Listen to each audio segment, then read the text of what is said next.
Right, we're back live tonight. Let's get back to this conversation then on the power utility. It's been less than 3 months now since Dr. Ramokgopa was sworn in as South Africa's electricity minister, but the National Union of Mine Workers in the Highveld region has already lost confidence in him, calling him a navigator that has lost its direction. NUM Highveld region chairperson Malikutu Mutubatsi joins us now for more on that. Good to have you, and thank you very much for your time. We heard in one of the briefings that was done by the EFF this past week that the only achievement that the Minister of Electricity can cite in the 3 months that he's been there is the fact that he took a tour and visited some power stations. Is that the sense that you're getting as NUM? No, yes, indeed. In fact, we categorize it as a vacation. Since he was appointed, he only embarked on a vacation to the power stations. Maybe he wanted to see how the power stations are operating, but he has not yet provided any solution to the challenges that were confronted. And why do you think, if in your view the solutions are so simple, would he not be able to at least give some kind of direction and semblance of a direction towards something? When you look at the load losses that we are taking, because you'll remember or you'll know that these load losses are leading to load shedding. It is on the basis of operation. Majority of these power stations, they are either the units are off or they've got load losses. It is merely because of operations. If during his vacation he listened attentively to the employees, some of these issues he should have dealt with by now, and we are not going to have these load losses that we are currently having. So we are not supposed to be subjected to this stage 6 if he had listened attentively. Yeah. So, I mean, let's look at the messaging that we have been getting, at least for the past 2 weeks, that's been repeated over and over again, is that Kusile's units, I think 2 of them are out, and the Kuberg, one of the units there is out, and therefore we are losing 3,000 megawatts of energy that we should be having as we are going into winter. Are you saying there is something that we could do at this particular point, at least in the couple of weeks that since he did the tour, that we could have been able to salvage or get those 3,000 megawatts on board? Yes, we have been very consistent, by the way, Thabo, as the National Union of Mine Workers. We have mentioned 4 power stations, that if you can get those power stations right, you forget about Kusile, forget about Quebec. We have mentioned Kendall, we have mentioned Matla, we have mentioned Tutuga, and also Majuba. These 4 power stations can be able to mitigate the load shedding that we are confronted with. Currently, because we are in constant discussions with our members in these power stations, currently you've got load losses at Matla that are, of course, are created by some of them. We're told by members that I think it's unit 2 that has 260 megawatts currently. It's because of oil burners, so they cannot ramp up because Matla, each unit is supposed to be giving 600 megawatts. So unit 1 is on 100, unit 2 is 260, unit 3 it's around 200 as well. These are the load losses. When you go to Tutuga, we're only running with 3 units. 3 units are off, and Tutuga also it's 600 megawatts. When you go to Kendall, you've got 4 units that are running, 2 are out. So you've got the 1,200 megawatts also out. So if the minister focused on our earlier points that we have made, I'm telling you now, we're not going to have this challenge that we're confronted with. So how are we supposed to curb these load losses? At Matla, let's just focus there. What needs to happen? What are the workers saying needs to happen there?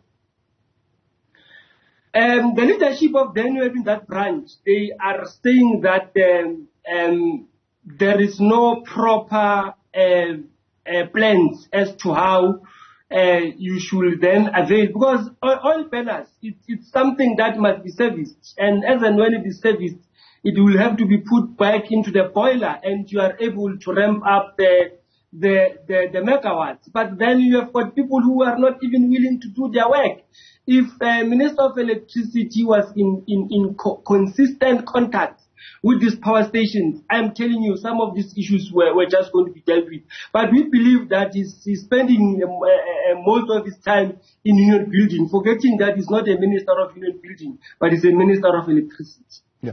So we heard something today, for example, when the Minister of Public Enterprises was with Scopa, that some of the units, because of counterfeit parts, are in a state where the system operators would tell you that we are not even sure when this particular unit will break down, because the part that has been put there is not the actual part. We don't know when it was put in. We don't know what part it is. We don't know how it will hold up. So we can't even say when this particular unit would need to go to maintenance. What is the cause of that? It's corruption. Remember, I've been very consistent that corruption is the reason why we've got load shedding. When the very same minister came back, he said, no, he has not seen any corruption. This load shedding is not because of corruption. And we defied. We defied with him. We said, no. The reason we've got load shedding is because of corruption. We have spoken with the very same minister that you are mentioning, Pravin Gordhan. We said that when we've got what we call an outage, it's like taking your car into service.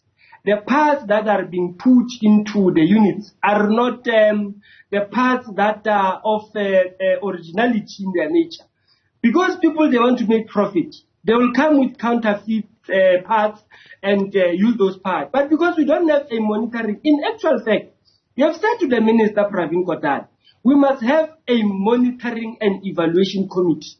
In that, after the outage, that committee must then check, do inspection and check that the parts that have been replaced are of original in their nature. Because what is happening now, after outage, you will just be told by a contractor that you are done servicing the unit, then commission that particular unit. And you don't even check.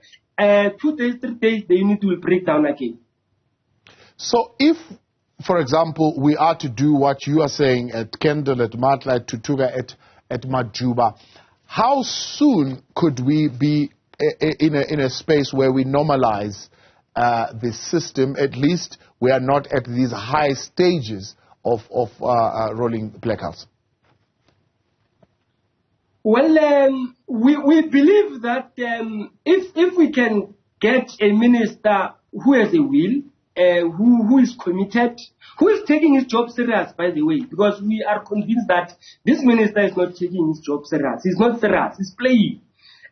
We want to believe that it can be a man who can be able to take this stage of load shedding to two, if not one.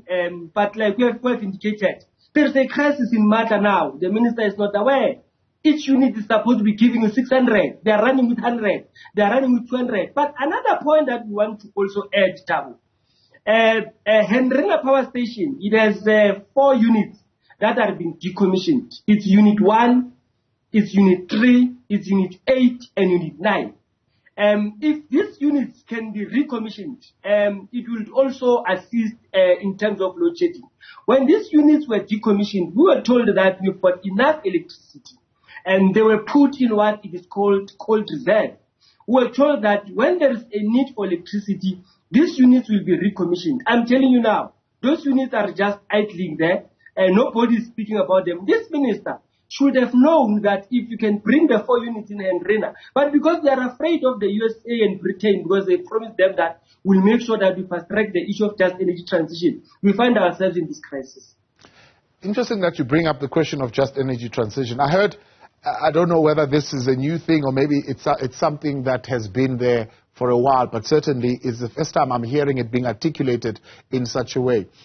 Minister Gwede Mantashe says the renewables office is telling him that even with the megawatts that they have and that they could possibly provide, that we need, we are currently in a situation where we don't have grid capacity. It's a new word that is beginning to come up now, grid capacity. What does it mean? And is it something that has always been known? And so what has been done around this question of creating grid capacity?